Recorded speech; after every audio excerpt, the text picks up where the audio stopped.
Hello welcome back to my YouTube channel. ഇന്ന് നമ്മളൊരു love reading ആണ് എടുക്കാൻ പോകുന്നത്. നിങ്ങളുടെ വ്യക്തി നിങ്ങളെപ്പറ്റി ഓർക്കുന്നുണ്ടോ? ചിലപ്പോൾ നോ കോൺടാക്റ്റ് സിറ്റുവേഷൻ, അതും അല്ലെങ്കിൽ നിങ്ങൾ സംസാരിക്കുന്നുണ്ടെങ്കിൽ തന്നെ നിങ്ങൾ പ്രോപ്പറായിട്ട് സംസാരിക്കുന്നില്ല. അയാളെന്നെ മിസ് ചെയ്യുന്നുണ്ടോ?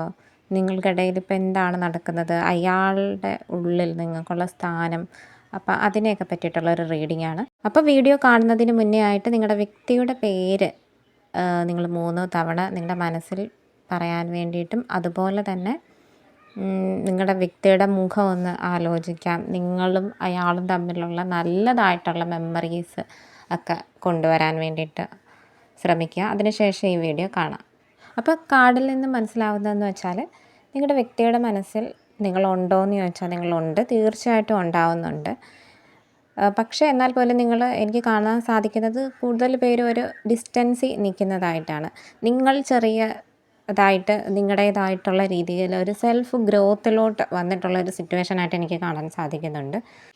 അതുപോലെ തന്നെ ആ വ്യക്തിയെ സംബന്ധിച്ചിടത്തോളം അയാളുടെ ഒരു കരിയർ ഗ്രോത്ത് അല്ലെങ്കിൽ ഫിനാൻഷ്യൽ സ്റ്റെബിലിറ്റി ഒക്കെ വരുന്ന ഒരു സിറ്റുവേഷനിലോട്ടാണ് ഞാൻ കാണുന്നത്. അപ്പം അയാളും ആ ഒരു കരിയർ ഓറിയൻറ്റഡ് ആയിട്ടുള്ള കാര്യങ്ങളിൽ ഫോക്കസ് ചെയ്യുന്നു. അതുപോലെ തന്നെ അയാൾ കുറച്ചൊരു ഫേമസ് ആയിട്ടുള്ളൊരു വ്യക്തിയായിട്ടും കുറച്ചുകൂടെ അട്രാക്റ്റീവാണ്. എന്ന് വെച്ചാൽ ആര് കണ്ടാലും അങ്ങനെ ഒരു അട്രാക്റ്റ് ചെയ്യുന്ന തരത്തിലുള്ള ഒരാളായിട്ട് എനിക്ക് കാണാൻ പറ്റുന്നുണ്ട്. ഇനി നിങ്ങൾ തമ്മിൽ സംസാരിക്കുന്നുണ്ടെങ്കിൽ പോലും പ്രോപ്പറായിട്ട് സംസാരിക്കുന്നില്ല. എന്ന് വെച്ചാൽ അയാളും അങ്ങനെ സംസാരിക്കുന്നില്ല. എന്നാൽ പോലും നിങ്ങൾ തമ്മിൽ സംസാരിക്കണം എന്നുള്ള ഒരു ക്രേവിങ്സ് നിങ്ങളുടെ 2 പേരുടെ ഇടയിൽ ഉണ്ടാകുന്നുണ്ട്. ടെൻഡൻസി ഉണ്ട് 2 പേർക്കും കുറേ കൂടെ കാര്യങ്ങൾ പറഞ്ഞ് സംസാരിക്കണം. നിങ്ങൾക്കിടയിൽ എന്തൊക്കെയോ ചെറിയ വാക്ക് തർക്കങ്ങൾ, അതേപോലെ തന്നെ അണ്ടർസ്റ്റാൻഡിങ് ഇഷ്യൂസൊക്കെ വന്നിട്ടുള്ളതായിട്ട് മനസ്സിലാക്കാൻ പറ്റുന്നുണ്ട്. പക്ഷേ 2 പേർക്കും സംസാരിക്കണം, തുറന്ന് സംസാരിക്കണം എന്നുണ്ട്. പക്ഷേ 2 പേരും തയ്യാറാവുന്നില്ല. ഒരു ഈഗോയുടെ ഒരു സിറ്റുവേഷനും ഉണ്ട്. ഇപ്പം നിങ്ങൾ തമ്മിൽ ഇങ്ങനെ ഓപ്പണായിട്ട് സംസാരിക്കുന്നില്ല എങ്കിൽ പോലും നിങ്ങളുടെ സോള് തമ്മിൽ അത്രയും കണക്റ്റഡ് ആയിട്ടുള്ള സോളാണെന്ന് കാണിക്കുന്നുണ്ട്. എന്ന് വെച്ചാൽ നിങ്ങൾ സംസാരിക്കുന്നില്ലെങ്കിൽ പോലും നിങ്ങളുടെ സോളുകൾ തമ്മിൽ സംസാരിക്കുന്നുണ്ട്. നിങ്ങൾ പിരിഞ്ഞിരിക്കുകയാണെങ്കിൽ പോലും എത്ര ദൂരെയാണെങ്കിലും എന്താ പറയുന്നത്, ടെലിപ്പത്തിക്കലി അതേപോലെ തന്നെ എനർജറ്റിക്കലി നിങ്ങൾ കണക്റ്റഡാണ്. എന്തോ അയാൾക്ക് സംഭവിക്കുന്ന കാര്യങ്ങളെല്ലാം നിങ്ങൾക്ക് അറിയാൻ സാധിക്കുന്നുണ്ട്. തിരിച്ചും അയാളും ഇതറിയുന്നുണ്ട്. നിങ്ങളിലുള്ളിലെ മാറ്റങ്ങളെല്ലാം അവർക്കും എനർജറ്റിക്കലി അതേപോലെ തന്നെ ടെലിപ്പതിക്കലി നിങ്ങൾ കമ്മ്യൂണിക്കേറ്റ് ചെയ്യുന്നുണ്ട്. നിങ്ങളുടെ സോളുകൾ തമ്മിൽ സംസാരിക്കുന്നുണ്ട്. എത്ര ദൂരെയാണെങ്കിൽ പോലും നിങ്ങൾ എന്താ പറയുന്നത്, പ്രോപ്പറായിട്ട് സംസാരിക്കുന്നില്ലെങ്കിൽ പോലും ഈ സോളുകൾ തമ്മിൽ സംസാരിക്കുന്നുണ്ട്. നിങ്ങളെ സംബന്ധിച്ചിടത്തോളം അതേപോലെ തന്നെ അവരെ സംബന്ധിച്ചിടത്തോളം എന്താ പറയുന്നത്, നിങ്ങൾക്ക് 2 പേർക്കും അത്രയും സ്ട്രോങ് കണക്ഷൻ തോന്നിയിട്ടുള്ള ഒരു ബന്ധമാണ്. ഒരു ഡിവൈൻ കണക്ഷനായിട്ട് തന്നെയാണ് എനിക്ക് കാണാൻ സാധിക്കുന്നത്. നിങ്ങൾ 2 പേരും കണ്ടെത്തേണ്ട ആൾക്കാരാണ്, അല്ലെങ്കിൽ കണ്ടുമുട്ടേണ്ടവരാണ്. ഇതുപോലൊരു സ്നേഹം അല്ലെങ്കിൽ ഇങ്ങനൊരു സിറ്റുവേഷനിലേക്ക് വരേണ്ടതാണ്. 2 പേരെ സംബന്ധിച്ചിടത്തോളം ഒരു അൺഎക്സ്പെക്റ്റഡായിട്ട് സംഭവിച്ചിട്ടുള്ള ഒരു കണ്ടുമുട്ടലാണ് നിങ്ങൾ 2 പേരും എന്ന് പറയുന്നത്. നിങ്ങൾ ഒരിക്കലും പ്രതീക്ഷിച്ച് പോലും കാണത്തില്ല ഇങ്ങനെ ഒരാളെ മീറ്റ് ചെയ്യുമെന്നോ അല്ലെങ്കിൽ ഇങ്ങനൊരു സ്നേഹ എക്സ്പീരിയൻസ് ചെയ്യാൻ സാധിക്കുമെന്ന് പോലും നിങ്ങൾ 2 പേരും വിചാരിച്ചിരുന്നില്ല. ചിലപ്പോൾ അയാളുടെ വിഷമം ഏറിയ ഒരു സമയത്ത് അതേപോലെ ഒരു സാഹചര്യത്തിലായിരിക്കും നിങ്ങൾ തമ്മിൽ കണ്ടുമുട്ടിയിട്ടുണ്ടാവുന്നത്. അപ്പം നിങ്ങൾ പരസ്പരം സഹായിച്ച് മുന്നിലേക്ക് വരേണ്ട ആൾക്കാരായിട്ടും എനിക്ക് കാണാൻ സാധിക്കുന്നുണ്ട്. നിങ്ങൾ പരസ്പരം അങ്ങോട്ടും ഇങ്ങോട്ടും ഇമോഷണലി മെൻ്റലി ഒക്കെ സഹായിച്ചിട്ടുണ്ട്, ഹെൽപ്പ് ചെയ്തിട്ടുള്ള ആൾക്കാരാണ്. അതുപോലെ തന്നെ ഈ വ്യക്തി ഒരുപാട് കാര്യങ്ങൾ നിങ്ങളോട് ഷെയർ ചെയ്യാൻ വേണ്ടിയിട്ട് ആഗ്രഹിക്കുന്നുണ്ട്. അതൊക്കെ അയാളുടെ മനസ്സിലുണ്ട്. പക്ഷേ എക്സ്പ്രസ് ചെയ്യാൻ വേണ്ടിയിട്ട് തയ്യാറല്ല. ഒരു റൈറ്റ് ടൈം ഇപ്പം വേണ്ട, ഈ ഒരു സമയത്തേക്ക് പറയാം, അല്ലെങ്കിൽ നിങ്ങൾ വന്ന് സംസാരിക്കട്ടെ, ആ സമയത്ത് ഞാൻ പറയാം എന്ന് വിചാരിക്കുന്നുണ്ട്. അതും അല്ലെങ്കിൽ ഇങ്ങനെ മെസ്സേജൊക്കെ ടൈപ്പ് ചെയ്തതിന് ശേഷം ഡിലീറ്റ് ചെയ്ത് കളയുന്നുണ്ട്. ഇപ്പം അയക്കേണ്ട അല്ലെങ്കിൽ കോൾ ചെയ്യണ്ട എന്നൊക്കെ വെച്ച് മാറ്റി വെക്കുന്നുണ്ട്. അങ്ങനൊരു സിറ്റുവേഷനാണ്. പക്ഷേ ഈ ഒരു മെസ്സേജ് എത്ര പേരെ എനിക്ക് കേൾക്കണം എന്ന് എനിക്കറിയത്തില്ല. കാരണം ഇങ്ങനൊരു കണക്ഷൻ നിങ്ങൾക്ക് തമ്മിൽ തോന്നിയിട്ടുണ്ടെങ്കിൽ തീർച്ചയായിട്ടും നിങ്ങൾക്കിടയിൽ ഒരു റീയൂണിയൻ അല്ലെങ്കിൽ ഒരു റീകൺസിലേഷൻ ഉണ്ടാവും. പക്ഷേ ഇങ്ങനെ ഒരു കണക്ഷൻ എനിക്ക് തോന്നിയിട്ടുണ്ട് അല്ലെങ്കിൽ ഇയാൾ എൻ്റേതാണ് എന്ന് തോന്നിയിട്ടുള്ള ആൾക്കാർ നിങ്ങളുടെ സമയം വെറുതെ കളയരുത് എന്നാണ് എനിക്ക് പറയാനുള്ളത്. ഓക്കെ, അത് നിങ്ങളോട് നിങ്ങൾ ചെയ്യുന്ന ഒരു ടോക്സിക് ആണ്. അപ്പോൾ അത് അങ്ങനെ ചെയ്യുന്ന ആൾക്കാരുണ്ടെന്ന് എനിക്ക് തോന്നുന്നു. അപ്പോൾ അങ്ങനെയുള്ളവർ അങ്ങനെ ചെയ്യാതെ ഇരിക്കുക, നിങ്ങളുടെ സമയം വേസ്റ്റ് ആക്കാതിരിക്കുക. പക്ഷേ അല്ലാതുള്ള ആൾക്കാർ കുറേ പേര് നിങ്ങളുടേതായിട്ടുള്ള ഒരു സെൽഫ് ഗ്രോത്തിലോട്ട്, ഒരു ട്രാൻസ്ഫോർമേഷൻ സ്റ്റേജിലോട്ട് വരുന്നുണ്ട്. പ്രത്യേകിച്ച് നിങ്ങളുടെ പേഴ്സൺ ലേറ്റ് നൈറ്റ്, എന്താ പറയുന്നത്, രാത്രി കാലങ്ങളിൽ നിങ്ങൾ ഒരുപാട് സംസാരിച്ചതായിട്ടും ടൈം സ്പെൻഡ് ചെയ്തതായിട്ടും ഒക്കെ ഉള്ള ആൾക്കാരായിട്ടാണ് എനിക്ക് കാണാൻ വേണ്ടിയിട്ട് സാധിക്കുന്നത്. കാരണം നിങ്ങളുടെ വ്യക്തിയുടെ മനസ്സിൽ കൂടുതലും അങ്ങനെയുള്ള ചിന്തകളുണ്ട്. ആ ലേറ്റ് നൈറ്റ് സംസാരിച്ചിട്ടുള്ള കാര്യങ്ങൾ കൂടുതൽ നിങ്ങൾ ആ ഒരു ഓർമ്മകളാണ് അവർക്ക് എപ്പോഴും ആ ഒരു സമയത്ത് അവർ നിങ്ങളെ മിസ്സ് ചെയ്യുന്നുണ്ടെന്നാണ്. അതുപോലെ തന്നെ ഞാൻ മുന്നേ പറഞ്ഞ പോലെ തന്നെ ഇയാൾ കുറേ കൂടെ അട്രാക്റ്റീവായിട്ടുള്ള ആയതുകൊണ്ട് തന്നെ കുറേ പേര് ഇയാളുടെ ചുറ്റും വരുന്നുണ്ട്, ആൾ കൂടുന്നുണ്ട്, അല്ലെങ്കിൽ ഫ്രണ്ടാക്കാൻ ഒക്കെ ഇഷ്ടപ്പെടുന്ന ഒരാളാണ്. അപ്പോൾ അതുകൊണ്ട് തന്നെ വേറെ എത്ര പേര് വന്നാലും എന്തൊക്കെ സിറ്റുവേഷൻസ് നടക്കുന്ന സമയത്ത് പോലും അയാൾ നിങ്ങളെ അന്വേഷിക്കുന്നുണ്ട്, എന്ന് വെച്ചാൽ മിസ്സ് ചെയ്യുന്നുണ്ട്. ഇതുപോലൊരു കണക്ഷൻ അയാളെ സംബന്ധിച്ചിടത്തോളം നിങ്ങൾ എന്ന് പറയുന്നത് ഒരു പുതിയൊരു ഫീലിംഗ് കൊടുത്ത ഒരാളാണ്. പിന്നെ ചിലരെ സംബന്ധിച്ചിടത്തോളം ഈ ഒരു റിലേഷൻഷിപ്പ് എൻഡായിപ്പോയെന്ന് വിചാരിക്കുന്നവരുണ്ട്. പക്ഷേ അങ്ങനല്ല, ഇതിലൊരു റീബർത്ത് ഉണ്ടാകുന്നുണ്ട്. നിങ്ങൾ വിചാരിക്കും കാണത്തില്ല, സംസാരിക്കത്തില്ല എന്നൊക്കെ ഉള്ളത്. പക്ഷേ അങ്ങനൊരു സാഹചര്യത്തിലേക്ക് നിങ്ങളെ കൊണ്ടുവരുന്നതാണ്. കാരണം നിങ്ങൾ പോകേണ്ട കുറച്ച് സാഹചര്യങ്ങളുണ്ട്. അതേപോലെ തന്നെ അയാൾ ഇപ്പം നിങ്ങളെക്കാളും എനിക്ക് തോന്നുന്നത് അയാൾ കുറേ കൂടെ അവരുടെ ജീവിതത്തിൽ എന്തൊക്കെയോ മാറ്റങ്ങളിലൂടെ കടന്നു പോവുകയാണ്. ആ ഒരു മാറ്റങ്ങളിലൂടെ കടന്നു പോയതിന് ശേഷം അതേപോലെ തന്നെ നിങ്ങളും അങ്ങനെ മാറ്റങ്ങൾ സംഭവിക്കുന്ന സമയത്ത് നിങ്ങൾ കാണേണ്ട സമയത്ത് കണ്ടുമുട്ടുന്നുണ്ട്. അങ്ങനെ ഒരു സാഹചര്യത്തിൽ നിങ്ങൾ തന്നെ അൺഎക്സ്പെക്റ്റഡായിട്ട് കണ്ടുമുട്ടുന്നുണ്ട്. നിങ്ങൾ സംസാരിക്കേണ്ടതായിട്ടുള്ള കാര്യങ്ങളുണ്ട്, ഇനിയും സംസാരിക്കേണ്ടതായിട്ടും. അതേപോലെ തന്നെ ഈ റിലേഷൻഷിപ്പിന് ഒരവസാനം ആയിട്ടില്ല എന്ന് തന്നെയാണ്, ഇനിയും അത് തുടരും. ആ വ്യക്തി തിരിച്ചു വരേണ്ടതായിട്ടും നിങ്ങളും തിരിച്ചു വന്ന് സംസാരിക്കേണ്ടതായിട്ടുള്ള സാഹചര്യമുണ്ട്. നിങ്ങളെ ആ സാഹചര്യത്തിലോട്ട് കൊണ്ടുവരും. അപ്പോൾ നിങ്ങൾക്ക് കുറേ കൂടെ നിങ്ങൾക്ക് മനസ്സിലാവും, നിങ്ങൾക്ക് രണ്ടുപേർക്കും മനസ്സിലാവണം ഈ റിലേഷൻഷിപ്പിൻ്റെ ഇൻറ്റൻസ് എന്തുവാണെന്നുള്ളതും മനസ്സിലാക്കാൻ വേണ്ടിയിട്ട്. എനിക്ക് തോന്നുന്നു യൂണിവേഴ്സ് തന്നെ നിങ്ങൾക്കൊരു സെപ്പറേഷൻ പീരീഡ് കൊണ്ടുവന്നത് പോലെ എനിക്ക് തോന്നുന്നു. നിങ്ങൾ രണ്ടുപേരും മനസ്സിലാക്കണം. നിങ്ങൾ ചിലപ്പോൾ ഈ ഡിസ്റ്റൻസ് വന്ന ഒരു സമയത്തായിരിക്കും നിങ്ങൾക്ക് രണ്ടു പേർക്കും നിങ്ങളുടെ ഉള്ളിലെ സ്നേഹത്തിൻ്റെ ആഴം മനസ്സിലാക്കാൻ സാധിച്ചിട്ടുണ്ടായിരിക്കുന്നത്.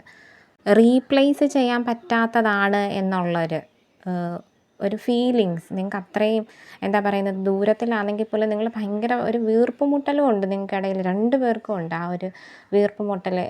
സംസാരിക്കണം, കാണാനുള്ള അടുത്തിരിക്കാനുള്ള ഒക്കെ ആഗ്രഹമുണ്ട്.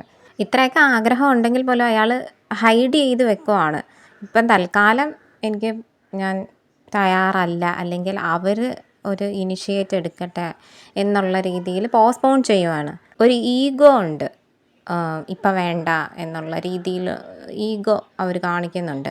നിങ്ങൾ ഇത് അവസാനിപ്പിക്കാൻ ശ്രമിച്ചാൽ പോലും ഇതൊരു എൻഡ്ലെസ് ലവായിട്ട് എനിക്ക് കാണാൻ സാധിക്കുന്നുണ്ട്. നിങ്ങൾ എന്താ പറയുന്നത്, എത്രത്തോളം വേണ്ടാന്ന് വെച്ചാൽ പോലും വീണ്ടും വീണ്ടും നിങ്ങളുടെ ജീവിതത്തിലേക്ക് വരുന്ന, അല്ലെങ്കിൽ നിങ്ങളെ ആ ഒരു സാഹചര്യത്തിലേക്ക് കൊണ്ടുവരുന്ന ഒരു കൈൻഡ് ഓഫ് ലവ് ആയിട്ടാണ് എനിക്ക് കാണാൻ പറ്റുന്നത്.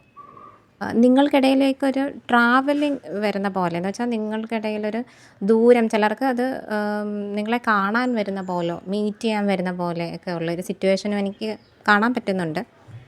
നിങ്ങളോട് സ്നേഹമുണ്ട്, കാരണം നിങ്ങൾ തമ്മിൽ എനർജറ്റിക്കലി കണക്റ്റഡ് ആയതുകൊണ്ട് തന്നെ ചിലപ്പോൾ അവർക്ക് തോന്നുന്ന വിഷമങ്ങളോ അല്ലെങ്കിൽ എന്തെങ്കിലും സന്തോഷങ്ങൾ നിങ്ങളും ഫീൽ ചെയ്യുന്നുണ്ടായിരിക്കും. ചിലപ്പോൾ നിങ്ങൾ റാൻഡം ആയിട്ട് അവരുടെ പേര് കാണുന്നതോ അല്ലെങ്കിൽ അവരുമായിട്ട് റിലേറ്റഡ് ആയിട്ടുള്ള മൂവി അല്ലെങ്കിൽ സോങ്, അങ്ങനെ എന്തെങ്കിലുമൊക്കെ ഒരു സൈൻസ്, അടയാളങ്ങൾ നിങ്ങൾ കാണുന്നുണ്ടായിരിക്കും. നിങ്ങളോട് ഒരുപാട് സ്നേഹമാണ്, നിങ്ങളോട് ഒരുപാട് ഇഷ്ടമാണ് ഇയാൾക്ക്. എന്നാൽ പോലും നിങ്ങളുടെ റിലേഷൻഷിപ്പിൽ ഇടയ്ക്ക് എന്തൊക്കെയോ പ്രശ്നങ്ങളുണ്ട്, അല്ലെങ്കിൽ ആരൊക്കെയോ ഇൻവോൾവ് ആവുന്നുണ്ട്. ചിലപ്പോൾ അത് നിങ്ങൾ ലോങ് ഡിസ്റ്റൻസ് നിൽക്കുന്നത് കൊണ്ട് തന്നെ നിങ്ങൾ ഒരുമിച്ച് അല്ല എന്നുള്ളതിൻ്റെ ഒരു വിഷമം ഉണ്ടാകുന്നുണ്ട്. നിങ്ങളോട് എത്രത്തോളം സ്നേഹമുണ്ടോ അത്രത്തോളം ചില എന്താ പറയുന്നത്, വീർപ്പുമുട്ടലുകളും ഉണ്ടാകുന്നുണ്ട്. ഒരുമിച്ചല്ലാത്തതിൻ്റെ, നിങ്ങൾ ഒരുമിച്ച് സംസാരിക്കാത്തതിൻ്റെ, ഫീലിങ്സ്, ഇമോഷൻസ് എക്സ്പ്രസ് ചെയ്യാൻ സാധിക്കാത്തതിൻ്റെ പ്രശ്നങ്ങളും അയാൾക്കുണ്ട്.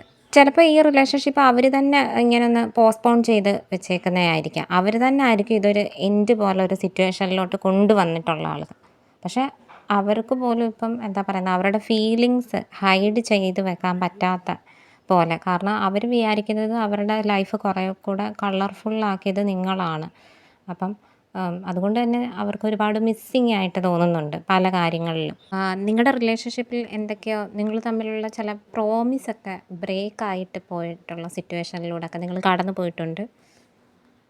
പിന്നെ പുറമേ നിന്ന് നോക്കുന്ന സമയത്ത് അയാൾ ഭയങ്കര ഹാപ്പി ആയിട്ട് ചിലർക്കൊക്കെ തോന്നുന്നുണ്ടായിരിക്കും. പക്ഷേ ഉള്ളിൻ്റെ ഉള്ളിൽ അവർ നിങ്ങൾക്ക് വേണ്ടി കരയുന്ന പോലുള്ള ഒരു സിറ്റുവേഷനാണ്. ചിലരൊക്കെ എന്താ നോക്കുന്ന സമയത്ത് സോഷ്യൽ മീഡിയാസിലൊക്കെ പോലും അയാൾ വളരെ ചിരിച്ചിട്ടുള്ള ഫോട്ടോസും വീഡിയോസൊക്കെ പോസ്റ്റ് ചെയ്യുന്നൊക്കെ ഉണ്ടായിരിക്കും. ചിലരങ്ങനെ ഫോളോ ചെയ്യുന്നുണ്ട്, അവരെന്തെടുക്കുവാണ് എന്നുള്ള രീതിയിൽ. തിരിച്ച് അവരും നിങ്ങളെ ചെക്ക് ചെയ്യുന്നുണ്ടെന്നുള്ളതാണ്. അപ്പം അവർ ഇങ്ങനെ ചിരിച്ചിട്ടാണ് നിൽക്കുന്നതെങ്കിൽ പോലും അവരുടെ ഉള്ളിൻ്റെ ഉള്ളിൽ കരയുക തന്നെയാണ്. നിങ്ങൾ പരസ്പരം അത്രയും കണക്റ്റഡ് ആയിട്ടുള്ള സോൾസാണ്, അത്രയും ഇൻറ്റൻസ് ആയിട്ടുള്ള ഫീലിങ്സ് തോന്നിയിട്ടുള്ള രണ്ടാൾക്കാരാണ്. അതുകൊണ്ട് തന്നെ നിങ്ങൾക്ക് തമ്മിൽ പരസ്പരം മാത്രമേ സാറ്റിസ്ഫൈ ചെയ്യാൻ പറ്റത്തുള്ളൂ എന്നുള്ള ഒരു തോട്ട് രണ്ട് പേർക്കിടയിലും, അങ്ങനെയുള്ളൊരു ചിന്തയും രണ്ട് പേർക്കിടയിലും ഉണ്ട്. കാരണം നിങ്ങൾ വീണ്ടും വരണം, ഈ റിലേഷൻഷിപ്പിലേക്ക് വീണ്ടും വരണമെന്ന് തന്നെയാണ്. ചില സമയത്ത് നിങ്ങൾ അവരുടെ കൂടെ നിന്ന സമയത്ത് അവർ നിങ്ങളുടെ കൂടെ വന്നിട്ടുണ്ടായിരിക്കത്തില്ല, നിങ്ങൾക്ക് വേണ്ടിയിട്ട് അവൈലബിൾ ആയിരുന്നു കാണത്തില്ല. പക്ഷേ എന്നാൽ പോലും അവർക്ക് അവരുടെ ഉള്ളിൻ്റെ ഉള്ളിൽ നിങ്ങളെ വിട്ടുകളയാൻ ഉള്ള ഒരു ചിന്ത, അങ്ങനെയുള്ള ചിന്തയൊന്നുമില്ല. പിന്നെ നിങ്ങൾ നഷ്ടപ്പെട്ടു പോവോ എന്നുള്ള ഒരു പേടിയും അയാളുടെ ഉള്ളിലുണ്ട്. അവരെ സംബന്ധിച്ചിടത്തോളം അവർ ഫോക്കസ് ചെയ്യേണ്ട, അല്ലെങ്കിൽ അവർ ചെയ്യേണ്ടതായിട്ടുള്ള ചില സിറ്റുവേഷൻസൊക്കെ ഉണ്ടായിട്ടുണ്ട്. അപ്പം ആ ഒരു സിറ്റുവേഷനിലൊക്കെ നിങ്ങളെ അവർക്ക് പ്രോപ്പറായിട്ട് ശ്രദ്ധിക്കാതെ പോയി. അപ്പം അങ്ങനെയുള്ള പല കാരണങ്ങൾ കൊണ്ട് നിങ്ങൾ പരസ്പരം സെപ്പറേറ്റഡ് ആയി പോയിട്ടുണ്ട്. അല്ലെങ്കിൽ നിങ്ങൾ അണ്ടർസ്റ്റാൻഡിങ് ഇഷ്യൂസ് മനസ്സിലാക്കാതെ പോയി, നിങ്ങൾ പരസ്പരം മനസ്സിലാക്കാതെ പോയി. അതാരും മനഃപൂർവ്വം ചെയ്തിട്ടുള്ളതല്ല, അങ്ങനെ ഒരു സാഹചര്യം ആയതുകൊണ്ടാണ്. അപ്പം നിങ്ങളുടെ റിലേഷൻഷിപ്പിൽ ഇങ്ങനെയുള്ള കാര്യങ്ങളെല്ലാം നടന്നിട്ടുണ്ടെങ്കിൽ പോലും നിങ്ങൾ വീണ്ടും റീകണക്റ്റ് ചെയ്യണം. നിങ്ങൾക്കിടയിൽ ആ ഒരു സംസാരം വരുന്ന സമയത്ത് നിങ്ങൾ തീർച്ചയായിട്ടും പഴയ കാര്യങ്ങളൊന്നും എടുത്ത് സംസാരിക്കാതിരിക്കുക. നിങ്ങളുടെ ആ സിറ്റുവേഷൻ വഷളാക്കാതിരിക്കാൻ വേണ്ടിയിട്ട് നിങ്ങൾ രണ്ടുപേരും ശ്രദ്ധിക്കേണ്ടതായിട്ടുണ്ട്. നിങ്ങൾക്കിടയിൽ നിങ്ങളാണെങ്കിലും മനസ്സിലാക്കുന്നുണ്ട്, അയാളാണെങ്കിലും മനസ്സിലാക്കുന്നുണ്ട്. നിങ്ങളോട് സംസാരിച്ച പോലെ അത്രയും ഫീലിങ്സോടെ, അതേപോലെ തന്നെ എന്നെ മനസ്സിലാക്കിയിട്ടുള്ള ഒരാൾ, അല്ലെങ്കിൽ മനസ്സിലാക്കാൻ പറ്റുന്ന ഒരാൾ നിങ്ങൾ തന്നെയാണ് എന്നുള്ള ഒരു ഫീലിങ്സ് നിങ്ങൾക്ക് രണ്ടു പേർക്കും ഉണ്ട്. അതുപോലെ തന്നെ ഈ ഒരു വ്യക്തി നിങ്ങളുടെ ജീവിതത്തിലേക്ക് വന്ന സമയത്തായിരിക്കും നിങ്ങൾ നിങ്ങളെ തന്നെ കൂടുതൽ മനസ്സിലാക്കിയിട്ടുള്ളത്, കൂടുതൽ സ്നേഹിച്ചിട്ടുള്ളത്. അതുപോലെ തന്നെ ആ വ്യക്തിക്കും അയാളുടെ പേഴ്സണൽ ഗ്രോത്ത് സംഭവിച്ചിട്ടുണ്ട്. അയാൾക്ക് ഒരുപാട് മാറ്റങ്ങൾ സംഭവിച്ചിട്ടുള്ളത് നിങ്ങൾ രണ്ടുപേരും ഒന്നിച്ച് നിന്ന സമയങ്ങളിലായിരിക്കും. ഇത് ചിലരെയൊക്കെ സംബന്ധിച്ചിടത്തോളം കുട്ടികൾ ഇൻവോൾവ് ആയിട്ടുള്ള സിറ്റുവേഷൻസൊക്കെ ഉണ്ട്. കുട്ടികളെ കാണണം എന്നും ആഗ്രഹിക്കുന്നുണ്ട്, രണ്ടുപേരെ ഒരേപോലെ ഒരുമിച്ച് കാണണം എന്ന് ആഗ്രഹിക്കുന്നവരുണ്ട്. പിന്നെ ഇത് നാച്ചുറലി സംഭവിച്ചോളും, നിങ്ങളുടെ റീകൺസിലേഷൻ. നിങ്ങളിതിന് വേണ്ടിയിട്ട് എഫേർട്ടൊന്നും ഇടണ്ട എന്നാണ്. ചിലരൊക്കെ മാനിഫെസ്റ്റ് ചെയ്യുന്നുണ്ട് ഇതിന് വേണ്ടിയിട്ട്, അയാൾ തിരിച്ചു വരാൻ വേണ്ടിയിട്ട് പല ടെക്നിക്കും യൂസ് ചെയ്യുന്ന ആൾക്കാരുണ്ട്. നിങ്ങൾ മാക്സിമം ലെറ്റ് ഗോ ചെയ്യാൻ എന്ന് തന്നെയാണ്. നിങ്ങൾ നിങ്ങളുടേതായിട്ടുള്ള കാര്യങ്ങൾ നോക്കി മുൻപോട്ട് തന്നെ പോകുന്ന സമയത്ത് നാച്ചുറലി ഇത് നിങ്ങളിലേക്ക് തിരിച്ചു വന്നോളും. നിങ്ങൾക്ക് അങ്ങനൊരു സാഹചര്യത്തിലേക്ക് നിങ്ങൾ രണ്ടുപേരും വരുന്നുണ്ട്. നിങ്ങൾ പ്രത്യേകിച്ച് ഒന്നും ചെയ്യുന്നില്ല എങ്കിൽ പോലും, കാരണം ഈ നിങ്ങളുടെ റിലേഷൻഷിപ്പ് കംപ്ലീറ്റ് ആയിട്ടില്ല. ഇനിയും കംപ്ലീറ്റ് ആവണമെങ്കിൽ പോലും ഇനി പല കാര്യങ്ങളും കൂടെ നിങ്ങളുടെ ജീവിതത്തിൽ നടക്കേണ്ടതായിട്ടുണ്ട്. ഈ വ്യക്തി ഇൻവോൾവ് ചെയ്ത് വരുന്നുണ്ട്, നിങ്ങളുടെ വ്യക്തിയും ഉൾപ്പെട്ട പല സിറ്റുവേഷൻസും നിങ്ങൾ വരുന്നുണ്ട്. അതുകൊണ്ട് തന്നെ ഈ റിലേഷൻഷിപ്പ് പൂർത്തീകരിച്ചിട്ടില്ല. നിങ്ങൾക്ക് തന്നിട്ടുള്ള പ്രോമിസൊക്കെ ബ്രേക്ക് ആയിട്ടുണ്ട്. അതുകൊണ്ട് തന്നെ അതൊക്കെ ഫുൾഫില്ല് ചെയ്യണം. അതൊക്കെ നടപ്പിലാക്കണം. നിങ്ങൾക്കിടയിലൊരു ട്രാവലിങ്ങും ഉണ്ടാവാൻ പോകുന്നുണ്ട്. നിങ്ങൾ ഒരുമിച്ചുള്ള എന്തോ യാത്രകളൊക്കെ പ്ലാൻ ഉണ്ടാവാം. അതൊക്കെ ഇനി മുന്നോട്ട് വരുന്ന സമയത്ത് നിങ്ങൾക്കിടയിൽ ഉണ്ടാവാൻ സാധ്യതയുണ്ട്. അപ്പോൾ ഇത് കേട്ടിട്ട് ഉടനെ എളുപ്പം അങ്ങ് റീകൺസിലേഷൻ സംഭവിക്കും എന്നല്ല. കാരണം നിങ്ങൾ തമ്മിൽ മനസ്സിലാക്കേണ്ട പല കാര്യങ്ങളും ഉണ്ട്. ആ ഒരു സമയത്ത് നിങ്ങൾ നാച്ചുറലി ഈ റിലേഷൻഷിപ്പിലേക്ക് വരും എന്നാണ്. അല്ലാതെ പെട്ടെന്ന് 2 ദിവസം കഴിഞ്ഞപ്പോഴത്തേന് നിങ്ങൾ എന്തുകൊണ്ട് റീകൺസിൽ ആയില്ല എന്നല്ല. നിങ്ങൾ പോകേണ്ടതായിട്ടുള്ള സാഹചര്യങ്ങളൊക്കെ കംപ്ലീറ്റ് ചെയ്യണം. ആ ഒരു സമയത്ത് 2 പേർക്കും ആ ഒരു തിരിച്ചറിവുണ്ടാവുന്നൊരു സമയവും കൂടാണ്. ഈ റിലേഷൻഷിപ്പിനെ പറ്റിയും നിങ്ങളെ പറ്റിയും 2 പേരും തിരിച്ചു വരുന്ന സമയത്ത് നിങ്ങളുടെ ജീവിതത്തിൽ വീണ്ടും ഒരു ബ്ലൂമിങ് സ്റ്റേജ് ഉണ്ടാവുന്നുണ്ട്. നിങ്ങൾ വിചാരിക്കുന്ന പോലെ ഇതൊരു അവസാനമല്ല, ഒരു തുടക്കമായിരിക്കും. നിങ്ങൾ അവസാനമാണെന്ന് വിചാരിക്കുന്നിടത്തായിരിക്കും നിങ്ങളുടെ ജീവിതം, നിങ്ങളുടെ റിലേഷൻഷിപ്പ് പുതിയൊരു വഴിയിലേക്ക് വരുന്നത്. അപ്പം എൻ്റെ റീഡിങ്ങിൽ തന്നെ ഞാൻ പറഞ്ഞിട്ടുള്ളതാണ്, ഒരു മരം, ചില മരങ്ങൾ കണ്ടിട്ടില്ലേ, ഇങ്ങനെ ഇല മൊത്തം കൊഴിഞ്ഞ് നിൽക്കുന്ന പോലെ. പക്ഷേ അത് ചിലരിങ്ങനെ വിചാരിക്കും ഇത് അവസാനമാണെന്ന്. അല്ല, വീണ്ടും അതിൽ ഇലകൾ മുളയ്ക്കുന്നുണ്ട്, വീണ്ടും അത് പൂക്കുന്നുണ്ട്, തളിർക്കുന്നുണ്ട്. അത് വീണ്ടും ഒരു വസന്തകാലത്തിനെ വേണ്ടി വരവേൽക്കുവാണ്. അപ്പം നിങ്ങൾ നിങ്ങളുടേതായിട്ടുള്ള സാഹചര്യങ്ങൾ, എനിക്ക് കൂടുതൽ സാഹചര്യങ്ങളും അതേപോലെ തന്നെ മനസ്സിലാക്കാതെ പോയി, 2 പേരും മനസ്സിലാക്കാതെ പോയി. അതിനിടയ്ക്ക് ഒരുപാട് പേരുള്ള വാക്ക് തർക്കങ്ങൾ ഉണ്ടായിട്ടുണ്ട്.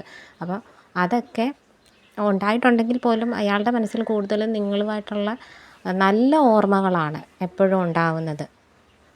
അയാൾ നിങ്ങളിലേക്ക് തിരിച്ചു വരുന്നുണ്ട്.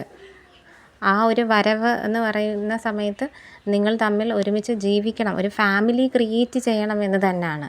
നിങ്ങൾ സെപ്പറേറ്റഡ് ആയിട്ടോ അല്ലെങ്കിൽ സംസാരിക്കുന്നില്ല ഉണ്ടെങ്കിൽ പോലും നിങ്ങൾ എനർജറ്റിക്കലി അത്രയും ഡിവൈൻലി കണക്റ്റഡ് ആയിട്ടുള്ള സോളാണ്. നിങ്ങളുടെ സോൾസ് ഇപ്പോൾ പോലും സംസാരിക്കുന്നുണ്ടെന്നുള്ളതാണ്. നിങ്ങളുടെ റിലേഷൻഷിപ്പിൽ ഇനിയും ഒരു ഫ്യൂച്ചറുണ്ട്. അതുകൊണ്ട് തന്നെ നിങ്ങൾക്ക് ആ കാര്യങ്ങൾ എക്സ്പെക്റ്റ് ചെയ്യാവുന്ന കാര്യം തന്നെയാണ്. നിങ്ങൾക്ക് തീർച്ചയായിട്ടും പ്രതീക്ഷിക്കാവുന്ന കാര്യം തന്നെയാണ്. അങ്ങനെ ഒരു റീകൺസിലേഷൻ ഉണ്ടാകുന്ന സമയത്ത് നിങ്ങൾ പ്രത്യേകിച്ച് ശ്രദ്ധിക്കേണ്ട ഒരു കാര്യം എന്ന് വെച്ചാൽ, ഇതിനകത്ത് മൂന്നാമതൊരാളെ കൊണ്ടുവരാതിരിക്കാൻ വേണ്ടിയിട്ട് നിങ്ങൾ പ്രത്യേകം ശ്രദ്ധിക്കേണ്ട കാര്യം തന്നെയാണത്. നിങ്ങൾ തമ്മിൽ സംസാരിച്ച് അത് സോൾവ് ചെയ്യുക എന്നുള്ളതാണ്. അപ്പോൾ ഇതൊക്കെയായിരുന്നു നിങ്ങൾക്കുള്ള റിലേഷൻഷിപ്പ് ഓറിയൻറ്റഡ് ആയിട്ടുള്ള messages. Thank you for watching.